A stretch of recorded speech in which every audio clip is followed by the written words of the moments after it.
Janmanthan Hospital pioneers in world-class orthopedic, cardiology and multi-speciality care. Top 3 in Hyderabad, top 10 in South India. Attapur, Hyderabad. మా బావకు happy birthday. బావా many happy returns of the day. God bless you బా. మా journey వర్ణనాతీతమైన journey. నేను ఒక షూటింగ్కి వెళ్ళాను. బిగినింగ్లో నేను ఉద్యోగిగా వచ్చాను హైదరాబాదు. ఆ షూటింగ్లో పరిగెత్తమన్నారు. పరిగెత్తాను. అటు కదా ఇటు అన్నారు. What is this? నేను ఒక ఆఫీసర్ ఉద్యోగం చేసుకుంటూ ఈ సినిమాలో దేవదు నో యాక్టింగ్ అని డిసైడ్ అయిన తర్వాత ఒక 3 monthsకు నాకు ఎట్లొచ్చిందో ఒక పిలుపు వచ్చింది ఒక సినిమాలో నటించడానికి. ఎవరితో అంటే బ్రహ్మానందం గారి కాంబినేషన్ అండి అన్నారు. అబ్బా ఇది ఛాన్స్ అనుకొని బాగా ఆలోచించడం. మళ్ళీ ఈ సినిమా వదలకూడదు, చేయాల్సిందే అనుకున్నా. ఆ ఛాన్స్ రాకపోతే అసలు నేను నటించామని కాదు, వద్దనుకున్నాను. సరదాగా నాటకాలు వేసేది, స్టూడెంట్గా బయట నాటకాలు వేసేది, ఓకే అనుకున్నాను. కానీ ఆ సినిమాలో నేను నటించకపోతే అసలు నేను స్టార్ని అయ్యేవాడినే కాదు. అది మా భావన కలిసిన రోజున ఆ రోజు షూటింగ్లో బ్రహ్మానందం గారు అని మాట్లాడాను. ఇవాళ ధైర్యంగా భావాన్ని పిలుచుకుంటున్నాను. పనికొస్తాడులే అని మా చెల్లెని ఇచ్చాను. సరే ఓకే పర్వాలేదు బావా. కనుక నా బావ గురించి పొగిడితే దిష్టి తగులుతుంది.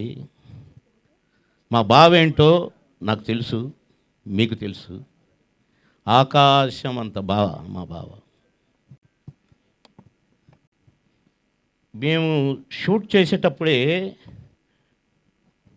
నేను ఎన్నిసార్లు నవ్వాను ఆ కోతి ముఖం చూసి, ఆ ఎక్స్ప్రెషన్స్ చూసి. మేము ఎంజాయ్ చేస్తూ నటించాము. నాకంటే సీనియర్ అని నేను ఎప్పుడూ అనుకోలేదు. అంత బాగా కలిసిమెలిసి ఒక ఫ్యామిలీ మెంబర్స్ లాగా అసలు నైట్ అండ్ డే పరిగెత్తి ఎటు పరిగెత్తామో ఏం చేశామో 6 షిఫ్ట్లు పనిచేస్తూ మళ్ళీ మేము ముగ్గురం కలుసుకోగానే అసలు నేను, నా కోటన్న, మా బావ, ప్రొడ్యూసర్లు కొంతమంది మా మీద కోపం వచ్చేది. మేము రాజమండ్రిలో ఉన్నాం అనుకోండి 3 రూములు వరుసగా ఉండేవి. వైజాగ్లో ఉన్నాం అనుకోండి 3 రూములు వరుసగా ఉండేవి. కానీ మేము మాత్రం ముగ్గురం ఒకటే రూమ్లో ఉండేది. ప్రొడ్యూసర్లు ఏమైనా మీరు ఒకే రూమ్లో ఉంటారు కదా, ఒకే రూమ్లో తింటారు, 3 రూములు ఎందుకు, 2 రూములు దంటకు కదా అనేవాళ్ళు. అదే ఇది అనేది. కరెక్ట్గా భోజనాలు అయిపోయి ఇక మా గోలంతా అయిపోయాక, గోలంత అంటే తాగుడు గీగుడు అనుకున్నారు.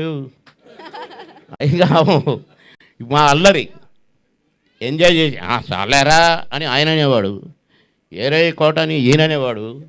మధ్యలో నేను ఎంతో జాయ్ఫుల్గా ఉండేది మా షూటింగ్. మేము ఎంత అలసిపోయినా కూడా అలసట మాకు వచ్చేది కాదు మేము ముగ్గురం ఉంటే.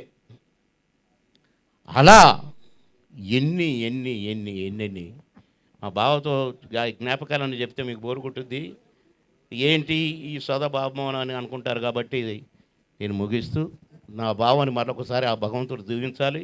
నిండు నూరేళ్ళు నా బావ, నా చెల్లి నిండు నూరేళ్ళుండి ఇంకా ఎందరికో ఆదర్శంగా మా బావ 100కు పైనే జీవించాలి, ఆయురారోగ్యాలతో ఉండాలి అని కోరుకుంటూ సెలవు తీసుకుంటున్నాను. నమస్కారం.